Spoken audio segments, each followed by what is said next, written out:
enjoy the sunshine. Just talk about being back and what you're feeling and what you're seeing. Best day of the year right here, you know. Coming back and seeing everybody in the team meeting last night is it's a lot of fun, and energy's through the roof, as you'd expect. So it's great being back, getting on the field. You know, first practice is always, you know, a lot of energy, a lot of mistakes, so it gives us plenty to work on.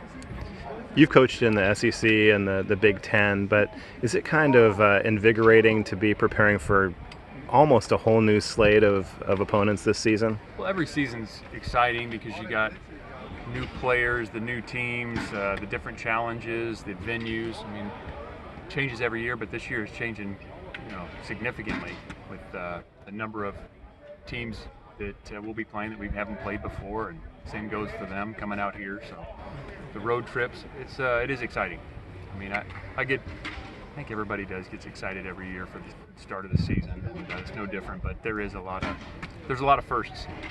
Did it kind of hit home a little bit more being in Charlotte with all these new programs, new staffs, new players? Yeah, I mean, I think so. It was great being out there. It was a fantastic event. Our guys did a fantastic job. It was really well run, and obviously they rotated just a handful of teams each day, so you didn't get to see everybody. But yeah, you know, it's different logos, different location, different food. It was great. Loved it. Have you identified a certain number of priorities for, you know, objectives for the fall camp that I mean, obviously you want to get better everywhere, but are there some specific areas that you're really going to focus on? Well, I mean, we could kind of talk through each position. We'd be here a while, but I mean, the key is there's a lot going on. Obviously, the things we just talked about, new schedule and new teams and new conference, but at the end of the day, we're playing the same game, and all we can do right now is just we got to be better tomorrow than we were today. That's it. I mean, it's that simple. If every individual and coach and support staff member and administrator, if we can be a little bit better tomorrow, then the cumulative effect is significant. So that's what we're focused on. And you know, from a football standpoint, there's a lot. We feel really good about the guys coming back and a lot of the newcomers. A lot of speed on the team, probably more overall team speed than we've had. Now we've got to utilize that. We got to learn what to do and how to do it.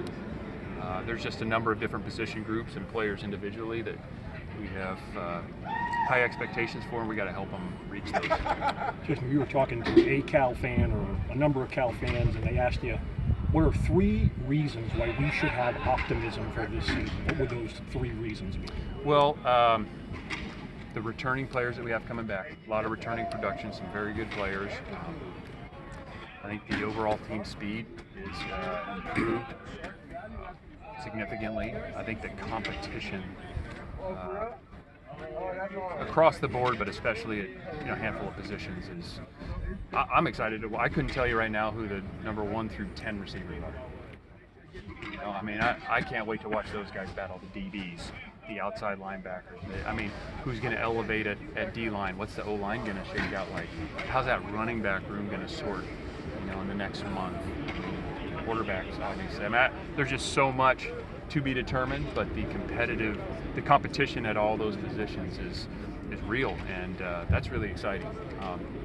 We've had, you know, in the last 3 years, we've had a lot of we've had some great wins. We've had a lot of close one-score losses, and you know, it's our job, my job, first and foremost, to find ways to win those close games. And it's coaching and scheme, it's recruiting, it's development, it's competition, it's team speed, it's making a third down stop, it's administrative support and strength and conditioning. It's all those things. So that's what we're on a mission to do, and very confident we can get that done. It's not going to be easy.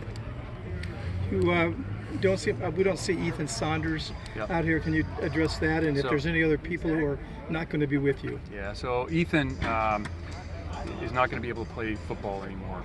He has put in so much time and effort into this. He's been a great teammate, heck of a player for us. He's undergone some difficult injuries throughout his career, and he's not going to be able to continue anymore, which has really been tough for him. We support him 100%. It's an unfortunate part of this game, so he won't be able to play with us anymore. But he's done a heck of a job as a Bear. Anybody else who's Not right now. Everybody else we would expect to be back at some point this season. and Liam Johnson? We saw him with a cast on his right foot or leg. What's his status? Yeah, he'll be back. He'll be back quickly. I mean, they give timelines, those doctors do when they have things come up, but Liam has proven in a short time to be a very well-conditioned guy who works extremely hard, so I would expect him back as fast as humanly possible. Possibly for the first game. We'll see. Yeah, that's possible. A couple new quarterbacks in here with Harris and Kaminong. Kaminong, I should say. Looked like Harris threw some nice balls. Kaminong had some nice runs. So do you feel like coming into the season, maybe you're hopeful that you have a little bit extra depth at quarterback? Yeah, I think the competition in the room. You talk about that room, like this, talk about the receivers and DB. There's more competition there. I think definitely. In day one, it's hard to tell much, but really glad all those guys are here. I'm not going to ask you to name their starting quarterback, but I will ask you, I think you're kind of a fashion guy, so what do you think of Fernando's hair?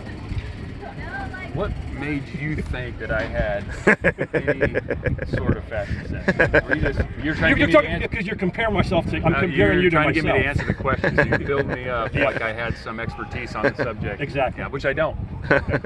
So Fernando's hair, eye of the beholder, I suppose. And if he's feeling good about it, I'm feeling good about it. I think we had a number of guys come out with some new dues. So, yeah, I'm all for it.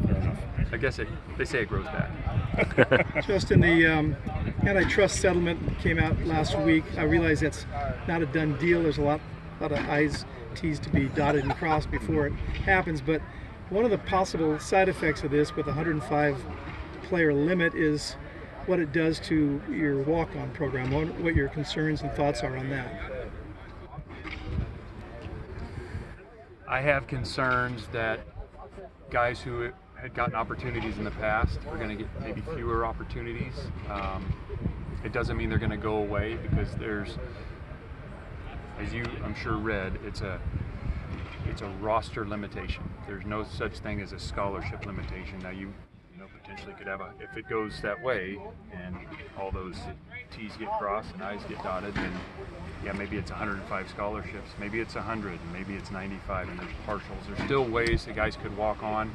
Are you going to have the number is going to shrink, right? Because that's what the roster limitation does. Because most teams, I think we're at, what are we at, 118, 119, something like that.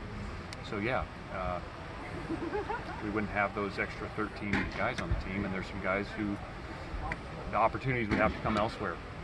So that's maybe an unintended consequence of some of these things is, guys that got opportunity. And then we've had great success with walk-ons here. I think walk-ons in college sports and college football are critical.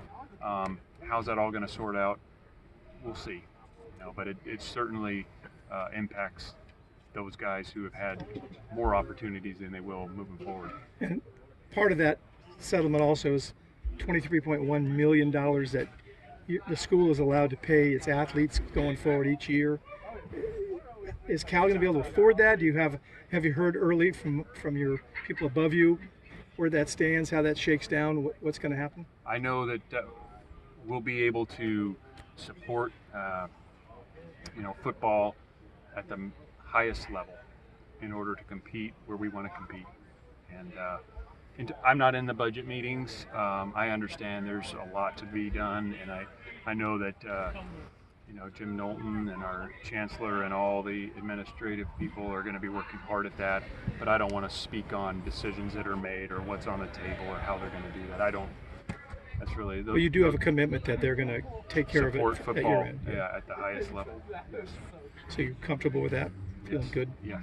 Have you met with Chancellor Lyons yet, and if so, any impressions? Well, I've got a chance to meet him multiple times. Actually, when I first got here in 2017, I was able to have lunch with him. He was still at Haas, and really impressive person. I think we all know that. And he's got history here, and as he explained it to me, some of his first memories of Cal are being at Cal football games, and he's very, very busy, and he's got a lot on his plate I can appreciate. And he actually came in June and said hello to one of the group of recruits we had on campus, which was great, and we're gonna get him out here to practice and say hi to the team. So he's a very busy guy. He's got a lot on his plate. We're very excited about our future with Chancellor Lyons, and he's everything he's been involved with seems to excel. Seems like he has a real love for athletics, which has got to be good for programs at the university. I would agree. Do you have a timetable on when will you go pads for the first time? If we get shoulder pads, so there's limitations. So the first 2 days have to be in spiders, we call them, and then we'll put shoulder pads on Friday. And full pads would come that next rack of practices. Looks like Bullers and Buchanan are fitting in quickly. Can you share your impression of them so far? Well, physically, I mean, they stand out, and they both played a lot of college football. But it's one practice, on the field with them, and they did a heck of a job today. But I think it's more what they've done since they've been here: weight room, strength and conditioning, diving into the playbook, and they're smart guys. Again, they played a lot, so and you notice them, like when you walk by the D line or you walk by the linebackers, you notice their stature. You've got a whole new group of punt returners back there with Brady and Martin and Mikey and Keon. Yep. Looks like they give you some juice back there. Are you hoping for some real improvement in the punt return game this year? Absolutely. We think we can make a huge jump in the return game overall. Obviously, special teams are an area.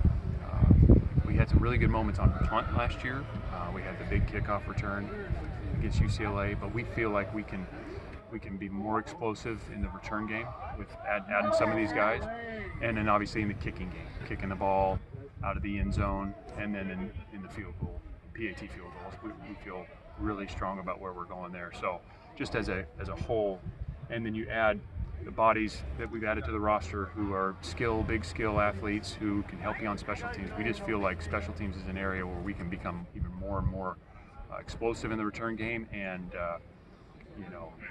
helping ourselves with field position in the kickoff and punt game. With the people you've added, does that mean that you won't be tempted to use Jaden on kick return?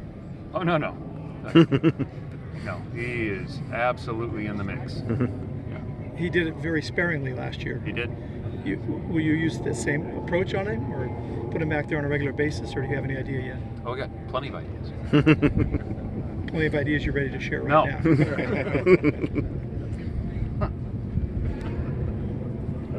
All done? Good? All Thanks, right. Coach. Thanks.